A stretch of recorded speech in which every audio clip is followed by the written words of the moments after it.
90.1 Fast FM Family Radio, warna baru untuk keluarga. Selamat sore keluarga Fast. Alhamdulillah kabar baik hari ini setelah hujan mengguyur ya. Semoga tambah seger, tambah semangat. Dan seperti yang kami informasikan dari tadi pagi bahwasanya kita akan ada dialog interaktif bersama narasumber yang luar biasa yang sudah hadir di studio kami tentang peningkatan kualitas isi siaran melalui kearifan lokal. Di studio Fast FM sudah ada 2 narasumber dan juga 1 moderator yang sudah hadir ya. Ada anggota bidang isi siaran KPID Jawa Tengah Bapak Sonaka Yuda Laksono. Selamat siang. Selamat sore ya Bapak ya. Selamat siang menjelang sore. Oh gitu ya. Assalamualaikum. Sehat Bapak? Waalaikumsalam. Alhamdulillah sehat. Alhamdulillah. Perjalanannya luar biasa nih Pak. Iya, ini pemandangannya indah ini, Kopeng ini. Ya, tadi kan soalnya lewat Kopeng dari Semarang menuju Fast. Oke, baik. Dan juga hadir narasumber kedua kami dari CEO Jaring Pasar Nusantara, Bapak Muhammad Ahadi. Selamat sore. Assalamualaikum. Selamat sore Mbak. Waalaikumsalam. Sehat Pak? Alhamdulillah. Sudah lama nggak ketemu lagi di sini ya Pak ya? Kira-kira 1 tahun ya. Iya, alhamdulillah. Dan nanti juga akan ada Bapak Moderator, Wakil Ketua KPID Jawa Tengah, Bapak Ahmad Zunaidi. Selamat sore, Assalamualaikum Bapak. Selamat sore, waalaikumsalam. Alhamdulillah, kabar baik ya Pak ya? Alhamdulillah baik. Tadi duet perjalanan nih sama. Iya, duet. Oke, sore hari ini kita akan membahas berkaitan dengan peningkatan kualitas isi siaran melalui kearifan lokal. Mungkin nanti bisa dipandu oleh Bapak Moderator. Dan kami mengingatkan Anda keluarga Fast yang ingin bergabung bertanya langsung dengan narasumber kami, silakan Anda bisa memanfaatkan 314330 dan juga WhatsApp-nya di 081578709640. Waktu dan tempat silakan Pak Junaidi. Terima kasih. Assalamualaikum warahmatullahi wabarakatuh. Waalaikumsalam. Selamat sore, salam sehat buat pendengar Fast FM ya di Magelang dan sekitarnya. Alhamdulillah hari ini sore ini kita kedatangan 2 narasumber yang saling mengisi nanti saya kira. Yang pertama sudah dikenalkan tadi oleh Mbak penyiar, siapa Mbak ini? Saya Reni Bapak. Mbak Reni ya, sebelum sempat kenalan langsung ketemu penyiar. Mbak Reni ini Mas Sonaka Yuda Laksono, ini dari KPID Provinsi Jawa Tengah bidang pengawasan isi siaran.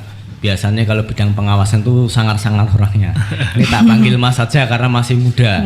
Iya, Pak. Yang kedua yang semi Mas ini agak Bapak saya panggil Mas biar adil ya. Siapa? Saya kira luar biasa Mas Muhammad Ahadi ya. Mas Muhammad Ahadi ini CEO. Kalau CEO itu orang tertinggi di perusahaan itu ya kira-kira ya. CEO Jaring Pasar Nusantara.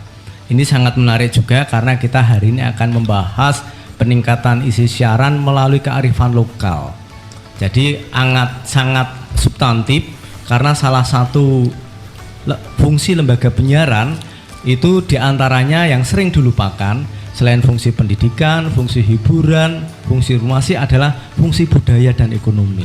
Nah, fungsi budaya ini yang jarang disiarkan oleh lembaga penyiaran. Oleh karena itu saya ingin bertanya dulu pertama pada selaku regulator Pak Sonaka Yuda Laksono ini. Kira-kira lembaga penyiaran di Jawa Tengah itu bagaimana sih ketentuannya agar bisa melakukan dan memberikan konten yang bagus khususnya dalam konten lokal?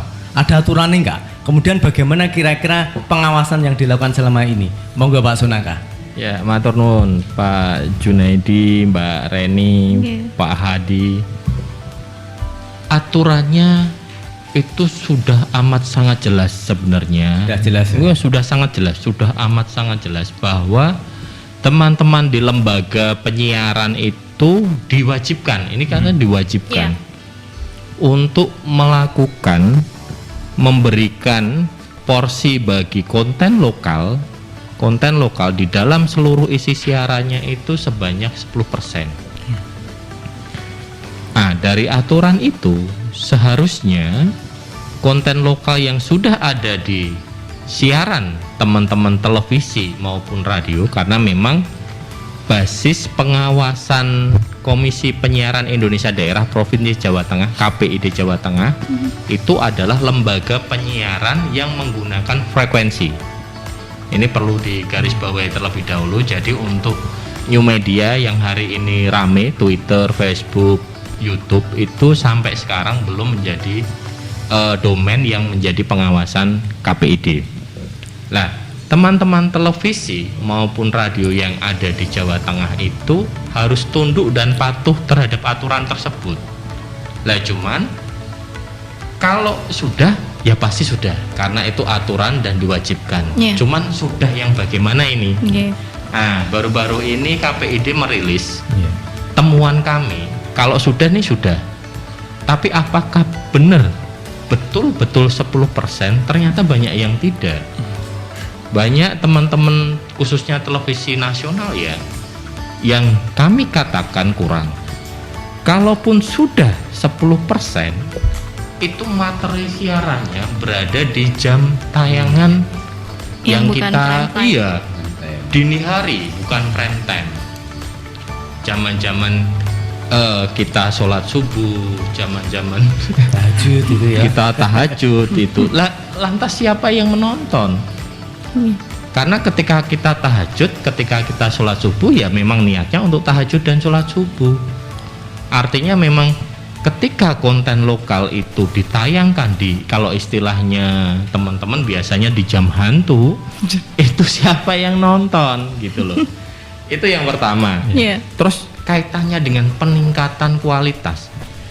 Sebenarnya amazing sekali ketika lembaga penyiaran itu mau mengangkat konten mau mengangkat kearifan lokal sebagai materi isi siarannya. Kita bisa melihat contoh kasus di Magelang aja lah ya. Di Magelang kita semua tahu ada objek wisata nasional, ada Borobudur. Ada dusun-dusun di sekitaran Borobudur itu yang masih menjalani kehidupannya dengan versi kearifan mereka. Budaya yang melekat di masyarakat itu sangat bagus sekali. Artinya kalaupun itu menjadi basis potensi siaran lokal, itu saya rasa sangat menjual sekali. Cuman ya ini tadi, kenapa teman-teman lembaga penyiaran khususnya televisi nasional itu sangat enggan sekali. Bahkan kita bisa melihat di televisi nasional nih khususnya, kalau pas saya yakin sudah enggak lah ya, pas bagus soalnya. Kalau di teman-teman televisi nasional siaran lokalnya diulang, barangnya sama, tayangannya sama, diulang sekian kali. Bahkan pernah ada satu tayangan itu bupatinya atau wali kotanya itu sudah ganti masih ditayangkan lagi. Itu kan kami sebagai regulator itu sangat mengelus dada. Cuman yaitu banyak keterbatasan di aturan. Walaupun sudah diwajibkan tapi tidak rigid, tidak lokus, tidak aturannya itu tidak fokus bahwa yang dimaksud dengan 10% konten lokal itu harus A, B, C, D, E. Tidak boleh reran misalnya. Itu tidak ada aturan seperti itu. Akhirnya ya diulang, satu barang lokal itu diulang berkali-kali. Itu begitu Pak Jun. Ini gambaran singkat sementara. Beralih ke Mas Ahadi, memang menarik. Kenapa tadi sudah disampaikan Mas Sonaka ada keengganan televisi internasional untuk memunculkan muatan-muatan lokal. Informasi sementara hasil survei itu karena memang dianggap konten lokal itu tidak memiliki nilai jual, sehingga nggak mau tuh, merugikan jam tayang yang prime time. Menurut Mas Ahadi ya, yang memang konsen ke arah digital juga, marketing digital, kira-kira apa yang harus dilakukan dengan konteks ini? Bagaimana agar muatan lokal ini bisa memiliki nilai jual itu, sehingga lembaga penyiaran itu bergairah, oh konten lokal itu juga punya nilai jual itu. Kira-kira apa yang harus dilakukan Mas Ahadi? Matur suwun Pak Junaidi. Saya juga baru belajar juga ini. Tadi Pak Sonaka memberikan beberapa pengantar yang cukup bagus ya. Saya punya pengalaman begini. Saya awal tahun 90-an itu bekerja di media cetak sebagai wartawan koran ya. Dan ritme tentang media itu juga coba saya pahami betul ya. Radio saya kira itu saat-saat itu mulai muncul ya, pertengahan 90-an sampai tahun 2000-an, dan televisi juga sama sesungguhnya sebelum era digital ini masuk. Nah, saya juga melihat perubahan yang sangat luar biasa Pak Sonaka. Tadi ini kan era transformasi media, era banjir teknologi, era disrupsi dan lain sebagainya, sehingga ada hal-hal yang menurut saya perlu kita harus cepat untuk menyesuaikan diri, termasuk teman-teman di lembaga penyiaran. Dan saya kira ini concernnya teman-teman KPID ya. Nah, saya merasakan ketika masuk ke dunia digital, dunia online ya, tahun 2000-an sekian ini memang ada beberapa hal yang mungkin agak perlu dikritisi ya, terutama ketika arus global juga menguat, ya, semua negara punya ketergantungan gitu ya, budaya asing juga merajai di mana-mana, sehingga ya banyak kealpaan kita untuk menggali lagi kekuatan dari kebudayaan kita yang banyak sekali sebenarnya ya. Kita punya ribuan pulau, punya ribuan suku, bahasa, budaya. Apalagi di konteks Magelang ini, saya kebetulan juga lahir di sini dan besar di sini. Magelang itu kebudayaannya luar biasa, seninya luar biasa. Tidak hanya lokal wisdomnya bukan hanya sekedar soal seni saja ya, soal kesenian, tapi juga banyak kaidah-kaidah yang luar biasa, termasuk juga hubungan gotong royong dan yang lain-lain ya, kebudayaan yang itu sangat luar biasa. Nah, bagaimana cara kira-kira kan tadi Pak Junaidi kira-kira caranya ya mengaktualkan kembali ya dalam konteks media digital saat ini. Saya berpikiran mungkin begini Pak, ya agak sedikit meloncat mungkin, karena radio maupun televisi juga punya kepentingan untuk bisa bertahan, saya kira pada satu sisi mereka ingin bertahan, sehingga juga menyesuaikan dalam tanda petik keinginan publik, yang sebetulnya keinginan publik itu sebetulnya juga bisa dibentuk oleh para pelaku media, saya kira ya. Kalau kita mau menggali betul kekayaan kebudayaan kita, kekayaan kearifan lokal kita, saya kira nggak kalah kok kita ya. Saya masih ingat tahun 2000-an awal ya, akhir tahun 2000 di Jogja itu ada radio yang menyiarkan konten-konten lokal, jadi musik ya saat itu, musik, dan diwadahi betul kelompok-kelompok indie kecil-kecil itu yang saat itu mau masuk ke mayor label misalkan, yang kesulitan mau masuk ke industri kesulitan, dan radio menjadi satu fasilitator ya, dan akhirnya memfasilitasi, dan kemudian di radio itu menayangkan sampai ini tanggal lagu indie, dan itu menjadi inspirasi yang luar biasa ya. Kebudayaan lokal, seni lokal bisa masuk di situ, seniman-seniman lokal, artis-artis lokal. Nah, di Magelang saya kira banyak sekali keseniannya ya, apalagi ada teman-teman dari 5 Gunung yang juga aktif di kesenian. Gus Yusuf juga masuk di situ, ada Mas Tanto dan para kiai, para budayawan juga masuk di situ. Saya kira ini bisa kita eksplor betul, kita aktualkan betul ya, sesuai dengan keinginan saat ini ya, dan saya kira nggak akan ketinggalan zaman kalau kita mampu melakukan banyak rekayasa yang baik ya, modifikasi dan yang lain-lain. Itu Pak Jun kira-kira. Terima kasih Mas Ahmadi. Jadi memang salah satu konteks lembaga penyiaran itu harusnya mampu melestarikan budaya yang ada, sehingga dengan siaran yang berulang-ulang, konten ulang itu jadi mengkristal. Budaya kita tidak hilang, terdistorsi oleh zaman. Sekarang orang bahasa Jawa kan juga sudah jarang sekali saya dengan anak bahasa Indonesia. Lembaga penyiaran punya peran di sini. Saya mencatat sedikit kecil catatan dari Mas Ahmadi tadi yang ingin saya tanyakan ke Pak Sonaka. Apapun lembaga penyiaran butuh bertahan, butuh bertahan. Dalam konteks bertahan inilah berlaku hukum pasar. Kalau nggak laku ya maka tidak ditayangkan, kan itu yang disampaikan Mas Sonaka itu. Bagaimana agar ada kekuatan memaksa ini Mas Sonaka, agar lembaga penyiaran harus itu kan? Bagaimana, apakah ada sanksi-sanksi memang diberikan? Selain aturan selain aturan yang ada di kami P3SPS standar program siaran, itu ada baiknya memang di Jawa Tengah ini sudah ada rencana dari KPID untuk membuat satu perda khusus tentang penyiaran. Di Provinsi DIY sudah ada, walaupun memang di DIY itu semacam hanya sekedar turunan dari aturan di atasnya. Kami berharap nanti teman-teman KPID dengan didukung teman-teman lembaga penyiaran yang ada di Jawa Tengah, kita bisa bekerja sama dengan pemerintah provinsi dalam hal ini. Kalau urusan aturan itu kan ranahnya ada di teman-teman DPRD Provinsi Jawa Tengah.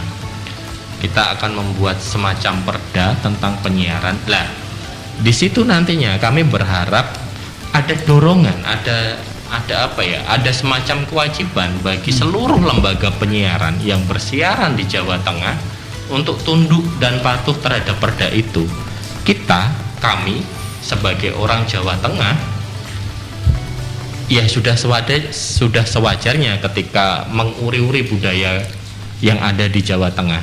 Dan yang kami mencoba memasukkan itu dalam konteks materi siarannya. Memang harus dipaksa ya dengan aturan. Kalau tidak memang susah. Kami sangat sadar sekali bahwa lembaga penyiaran itu butuh survive. Apalagi di kondisi hari-hari ini, di era disrupsi media yang sangat luas sekali, terus kemudian di era konvergensi ini, bagaimana teman-teman jangankan di lokal, di nasional saja itu harus bersaing dengan para YouTuber, dengan teman-teman yang aktif di Instagram. Saingannya sekarang seperti itu. Kue iklan itu harus dibagi ke media baru. Karena produsen sebuah perusahaan pasti akan lebih memilih untuk beriklan di YouTube karena jauh lebih murah pastinya. Cuma daya jangkaunya jelas kalah ya pastinya. Kenapa masih ada iklan juga yang di televisi. Nah, akhirnya apa? Kita harus mencari satu jalan tengah. Apakah benar siaran yang mengandung muatan kearifan lokal itu tidak laku? Enggak kok, banyak buktinya, banyak contohnya. Kita lihat di YouTube lah ya, berapa banyak konten yang diproduksi oleh teman-teman lokal dan ternyata viewernya banyak. Artinya laku. Kalau itu diadaptasi oleh teman-teman lembaga penyiaran, baik itu televisi nasional ataupun teman-teman radio lokal, bisa kok laku. Yang sudah menjadi pionir itu Bocah Ngapak misalnya, di salah satu stasiun televisi, ternyata bisa bertahan, menghasilkan iklan yang banyak ternyata. Lah, garis bawah yang perlu ditekankan ke teman-teman lembaga penyiaran adalah kreativitas. Jangan-jangan, saya sepakat sekali dengan Pak Yadi tadi. Kalau mengikuti selera pasar, ya teman-teman di lembaga penyiaran itu sangat sadar betul bahwa mereka bisa meng-create. Bukan mengikuti selera pasar, artinya mereka bisa meng-create apa yang akan menjadi selera pasar. Saya kok percaya itu ya. Contoh, sebut satu merek nggak apa-apa ya. Boleh. Contoh misalnya Kick Andy. Bagaimana teman-teman awal yang terlibat di Kick Andy itu sangat tergopoh-gopoh untuk membuat acara itu menjadi tayangan yang menasional. Acara talkshow yang pada saat itu tidak lazim ya, acara talkshow yang tidak lazim, kemudian sedikit demi sedikit akhirnya acara itu dikenal, dan akhirnya apa? Ada banyak acara ikutan seperti Kick Andy. Kita bisa melihat banyak lah, ada Mata Najwa, ada yang lain sebagainya, ILC. Ternyata bisa kok yang keluar dari pakem pada hari itu. Pakem hari ini apa misalnya yang dipercaya oleh teman-teman lembaga penyiaran nasional itu? Misalnya reality show yang isinya lucu-lucuan, slapstick, orang dijorok-jorokin gitu. Kalau di-create seperti itu ya akhirnya seperti itu tontonannya. Sinetron misalnya. Sinetron seperti apa? Dulu ketika saya kecil, mungkin Mbak Reni belum lahir ya. Itu ada Rumah Masa Depan, ada Losmen Bubroto, bisa kok sinetronnya. Benar. Sinetronnya sampai hari ini saya ingat, gitu loh, tokoh-tokohnya. Artinya ketika teman-teman lembaga penyiaran itu berkreativitas dan mengangkat isi siaran dengan isi kearifan lokal, bisa kok, tinggal kreativitasnya itu bisa dijual atau tidak gitu. Gitu Pak Jun. Ya, terima kasih. Jadi dalam konteks ini memang lembaga penyiaran dituntut untuk kreatif dan inovatif gitu ya, agar muatan lokal yang disiarkan itu punya nilai jual, nilai market itu. Memang kalau bicara pasar, memang rating itu menjadi dewanya lembaga penyiaran itu. Begitu ratingnya rendah, hilang. Ada sebuah sinetron bagus, mendidik, tapi karena ratingnya rendah hilang. Tapi sinetron yang mendidik karena ratingnya tinggi, itulah itu menjadi tinggi, jadi tetap tayang terus ya. Saya kira itu memang ada dua yang tadi sudah disampaikan Mas Sunaka dalam konteks memaksa. KPID sudah mencoba berkoordinasi dengan DPRD untuk menciptakan perda penyiaran itu Mas Sunaka ya, sehingga akan ada kekuatan memaksa di sana. Kalau nggak 10% gimana? Nanti sanksinya pasti ada. Sanksi banyak diatur dari administratif sampai sebetulnya bisa merekomendasikan gitu ya Pak Sunaka ya. Rekomendasi pencabutan hanya merekomendasikan. Masalah dicabut dan tidak itu di kementerian karena frekuensi itu negara gitu. KPID hanya membantu gitu. Dan yang kedua memang saat ini lembaga penyiaran itu bicara pada multi platform. Hari ini kita yang disampaikan Pak Sunaka tadi tidak bisa mengawasi di Twitter, di Instagram, walaupun kita ketat terhadap lembaga yang berbasis frekuensi, tapi kalau di Twitter dan Instagram tidak mendidik, kita juga tidak bisa memberikan sanksi. Hanya mungkin ini nanti undang-undang penyiaran multi platform itu akan diatur. Jadi lembaga penyiaran yang menyiarkan di YouTube, yang menyiarkan di Instagram itu juga nanti menjadi objek pengawasan. Kemungkinan multi platformnya begitu. Saya akan ke Pak Ahadi ya, bahwa tadi memang konten lokal ini perlu ada upaya memaksa sehingga lembaga penyiaran itu betul-betul mau dan bisa menyiarkan di jam-jam prime time itu. Ada beberapa kesulitan memang dari beberapa referensi katanya memang sulit menciptakan konten lokal itu untuk bisa menarik itu. Ada kiat khusus. Saya melihat di jaringan Pasar Nusantara itu juga menyiarkan dan memasarkan ya. Ada batik lokal, sarung lokal, makanan lokal itu juga kalau itu disiarkan dan sinergi dengan lembaga penyiaran, saya kira itu menarik sekali. Saya kira itu Mas Ahadi bisa mengemas bagaimana agar produk-produk ini ketika disiarkan itu juga marketable gitu. Gimana Mas Ahadi? Ada yang bisa disampaikan agar muatan lokal, produk lokal itu menarik ketika ini dijual, disiarkan di lembaga penyiaran. Oke Pak Jun, saya jadi ingat gini, ada komik atau apa di Jepang itu dulu ketika mau memperkenalkan bola, membuat semua orangnya gila bola dan menjadi juara.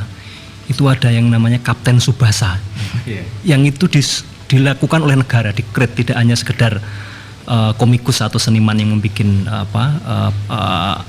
performnya Kapten Tsubasa. Saya kira juga sama sekarang budaya K-pop di Korea dan yang disubsidi oleh negara untuk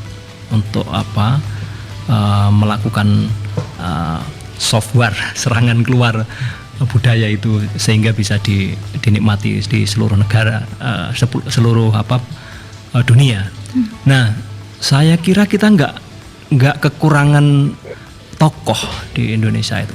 Wayang saya kira luar biasa ya, kita punya khasanah yang luar biasa di situ. Kebudayaan Jawa saja lah, ngomong Jawa luar biasa. Dulu ada sandiwara radio ketika saya SMP, ada Brahma Kumbara. Wah, sampai Saur Sepuh Pak, betul Pak. Sampai kami harus bawa radio ke kelas, bisik-bisik sama teman-teman, kadang nggak masuk, hanya ingin menunggu kelanjutan dari siaran-siaran itu ya. Jadi sangat addicted saat itu karena memang ya ada tantangan untuk selalu mengikuti terus-menerus. Ada, kalau sekarang anak-anak sekarang addicted ya, mungkin keracunan untuk pengen tahu terus, itu selalu ada bisa diciptakan gitu ya. Memang tantangannya karena medianya berbeda. Saya kira mungkin teman-teman lembaga penyiaran terutama radio tidak harus sendirian. Saya kira saya setuju Pak Sunaka tadi menyatakan ya ini konvergensi eranya. Jadi sekarang ini kalau kita lihat di YouTube kan banyak siaran-siaran radio yang langsung barengan dengan siaran YouTube ya. Atau live di Instagram, live di Facebook ya Mbak ya. Nah, saya kira Fast sering melakukan itu, atau streaming radio dan yang lain-lain. Sekalipun ini secara regulasi masih menjadi banyak pertanyaan. Sama aja dengan teman-teman di media online, misalkan saya aktif di situ juga sama. Ini kalau yang di YouTube ini bukan produk jurnalistik nih, nggak memakai cara-cara jurnalis bekerjanya, profesionalitasnya, sehingga dipertanyakan produknya. Sehingga kalau ada masalah, bagaimana proses pengaduannya, bagaimana proses hukumnya gitu ya, gimana undang-undang yang mengatur itu dan yang lain-lain. Pertanyaan-pertanyaan menjadi banyak dan saya kira sekarang Dewan Pers juga sedang melakukan hal yang sama, termasuk ke teman-teman penyiaran juga sama ya, menghadapi era digital ini. Nah, saya kembali ke pertanyaan Pak Jun tadi tentang JP Nusa, Jaring Pewajar Nusantara, sebetulnya itu kita gagas ya awal-awal pandemi ini Pak. Jadi karena kami ini berbasis media, teman-teman wartawan, kemudian kami berkumpul dan kayaknya ini yang menarik kita ngomongin ini produk lokal nih, UMKM ya, karena saat itu betul-betul situasinya kan memaksa kita untuk online ya, nggak bisa ketemu, nggak bisa beraktivitas secara langsung dan itu kami berupaya itu untuk membuat Jaring Pewajar Nusantara itu satu media sebetulnya yang kita inginkan media digital, media online dalam bentuk website maupun media sosial. Kemudian kami juga berjejaring ke teman-teman UMKM yang kebetulan kebanyakan teman-teman kita juga, termasuk ada juga yang dari Magelang. Nah, bahkan kami melihat daya juangnya teman-teman UMKM itu luar biasa Pak. Bahkan ada mitra kami yang sampai sekarang justru ekspor ke Timur Tengah, ke Arab, ke Amerika cukup sukses ya, karena dilalahnya itu produknya pas sekali dengan keinginan pasar saat ini. Nah, dan juga teman-teman lokal yang bagaimana mereka bisa berjuang menghadapi situasi pandemi yang efek ekonominya luar biasa ya. Mereka bisa aktif, kami bilang bahwa nggak harus dengan platform kami di JP Nusa ya, tapi kami punya jejaring yang itu akhirnya kami bisa memberikan satu workshop kecil ya, pendidikan tentang marketing dan yang digital marketing dan yang lain-lain, dan tentu kami berkepentingan untuk memediakan mereka dan mereka menyambut juga dengan sangat antusias Pak. Jadi ya saya kira memang kita mulai dari sekitar kita Pak. Ya sekitar kita ini banyak produk lokal yang bagus, banyak kesenian yang bagus dan harus kita coba Pak. Kalau enggak ya kita akan terus hanya mengamini budaya yang gede-gede budaya asing Pak. Gitu Pak Jun. Ya.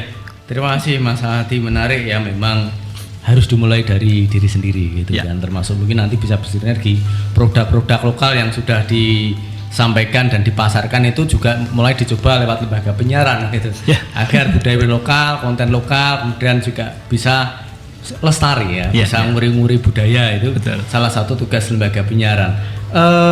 Salah satu hal yang menarik di lembaga penyiaran itu sebenarnya di voice ya, di suara ya.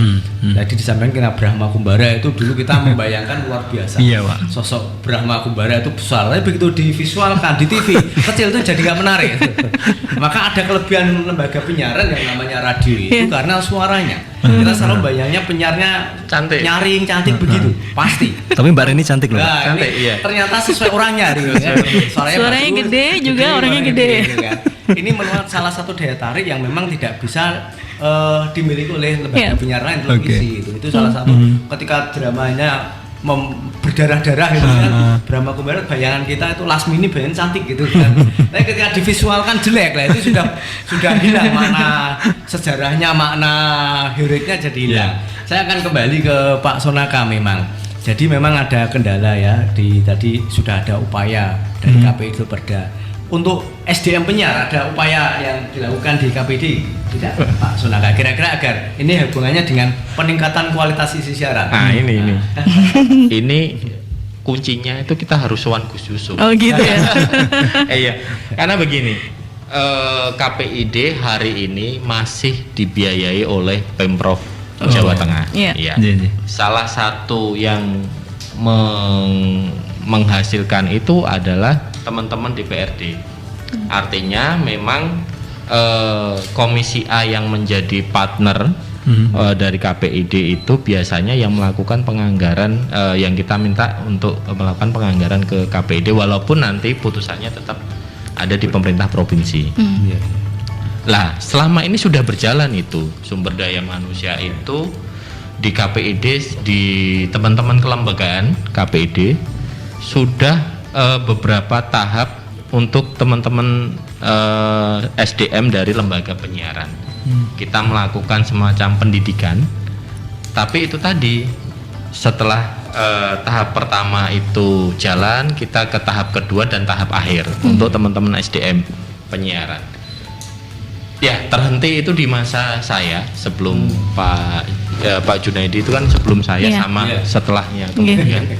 Itu terhenti di masa saya karena memang ada pemotongan anggaran. Karena kaitannya memang di situ ya. Iya. Kita mau mengadakan Harus sendiri. sowan itu ya. Makanya tadi kan di awal ini harus sowan Harus Gus sowan, Yusuf iya. ini. Karena ketika akhirnya anggaran itu mendapatkan tambahan, Iya. kegiatan peningkatan sumber daya manusia untuk teman-teman lembaga penyiaran itu bisa terlaksana. Bisa terlaksana mulai dari tahap awal, tahap kedua, tahap ketiga, tahap Iya. akhir. Mbak Reni pernah ikut ya? Saya ikut sertifikasi waktu di awal, Pak. Sertifikasi ya, Itu dulu menjadi persyaratan juga kan untuk Iya, dari KPID Iya. sendiri. Kayak uji kompetensi Pak. Iya. Kompetensi. Akhirnya Oke. ketika kita mempunyai tanggung jawab dan mengusahakan sertifikasi seperti itu, Iya. kita boleh nantinya memaksa teman-teman lembaga penyiaran untuk mengirim sumber daya manusianya untuk mengikuti pelatihan tersebut. Kalau sekarang KPID tidak melakukan, kita Iya, mau betul. memaksa teman-teman Susah lembaga ya. penyiaran itu kan juga nggak fair juga gitu. Nggak dilatih ya. Nah nanti semoga saja ini Gus Ada lagi ya, Yusuf Pak? J. Terus kemudian bisa disampaikan ke teman-teman yang ada di DPRD Provinsi Jawa Tengah, kayak ditambahi kayak anggarannya KPID. Kalau kami konsen sekali, Mas Jun. Iya. Betul. Karena apa ya? Penyiar itu adalah ujung tombak lembaga penyiar. Mbak Reni dan teman-teman penyiar itu menjadi apa ya? Kaca, menjadi cerminan lembaga. Etalase ya. Etalase yang pertama. Ya bagaimana satu lembaga penyiaran itu bagus ketika penyiarnya itu juga bagus. Bagaimana penyiarnya cerdas menangkap situasi terkini yang ada di Kabupaten Magelang misalnya, di Kota Magelang misalnya, itu sangat penting sekali. Yang kedua berkaitan dengan kesejahteraan. Kalau misalnya tadi penyiarnya sudah bagus nih kualitasnya, harapannya radionya juga ikut bagus. Iya. Harapannya iklan itu akan masuk. Akhirnya itu berimbas lagi ke teman-teman penyiar. Sirkulasi seperti itu yang kami harapkan. Ketika sumber daya bagus, akhirnya akan membentuk lembaga radionya tersebut bagus, iklan masuk, kembali lagi ke teman-teman penyiar. Harapannya seperti itu. Ketika ada penyamaan pondasi, pengetahuan antar sesama teman-teman penyiar, harapannya lembaga penyiaran lokal khususnya itu bisa sama dan sebanding antara satu dengan yang lainnya. Ya begitu Mas Jun, kami harapannya anggaran itu tetap ada dan kita bisa melakukan proses pendidikan itu. Iya. Terima kasih Mas Sonaka, bagus sekali dan menarik ya, sudah ada upaya KPID memang. Iya. Yang saya lihat yang disampaikan Pak Sonaka tadi memang KPID memandang penting SDM penyiaran karena etalasenya itu kan di penyiar. Kalau penyiar bodoh, masyarakat jadi bodoh. Ini sama seperti guru sebetulnya penyiar itu. Kalau guru mendidik hanya satu kelas, guru bodoh yang bodoh satu kelas. Tapi kalau penyiar bodoh, yang bodoh masyarakat. Banyak jenuh. Oleh karena itu diilhami itu yang disampaikan Pak Sonaka tadi sebetulnya ada upaya yang memang yang dilakukan di KPID ya Mas Sonaka ya. Pelatihan berbasis kompetensi yang diakui negara sebetulnya. Dulu cita-citanya tinggi KPID itu Mas Sonaka ya, agar setiap lembaga penyiaran itu punya satu penyiar yang bersertifikat kompetensi. Iya. Kemudian ditanggung negara seperti guru. Karena ini mencerdaskan bangsa. Kalau ditarik ke substansi ini amanat Undang-Undang Dasar 45 di tujuan pembangunan nasional mencerdaskan kehidupan bangsa. Harus ditarik ke sana. Kalau ditarik ke sana sehingga setiap lembaga penyiar ada satu penyiar yang profesional dibiayai negara, ada sertifikasinya itu kan. Tidak yang LPPL saja, yang swasta juga. Itu cita-cita. Itu tapi kembali tadi Mas Sonaka ternyata terkendala anggaran. Iya. Anggaran. Mulia sebetulnya karena ada step mungkin Mbak Reni pernah ikut memang di dikualifikasi dulu ya. Kalau lolos tahap 1, tahap kedua, tahap akhir Tingkat gitu akhir. kan. Kalau nggak lolos ya sudah. Termasuk salah satu filter di perizinan dulu cita-citanya memang sebelum mengajukan perizinan ada satu SDM yang penyiar yang profesional. Sehingga memberikan garansi Mas Sonaka nggak susah-susah melakukan pengawasan. Karena penyiarannya sudah profesional, pasti kesalahannya sedikit. Karena memang dalam kasuistik tertentu ada baru lulus dari SPG mana tiba-tiba jadi penyiar tanpa basis. bicaranya sembarangan gitu. Setelah dilatih dia keluar lagi gitu. Itu kendala SDM itu, padahal SDM menjadi bagian yang sangat penting gitu ya untuk kesuksesan dalam isi siaran. Ya, baik. Kita break dulu nih. Seru banget obrolan kita kali ini karena memang pengawasan isi siaran penting. Apa yang disajikan lembaga penyiaran itulah yang dikonsumsi oleh masyarakat tadi, begitu ya Pak ya. Oke, kita break dulu. Keluarga Fas, Anda yang ingin bergabung bisa langsung telepon di 314330 ataupun via WhatsApp-nya di 081578709640. Kita akan kembali sesaat lagi. 90.1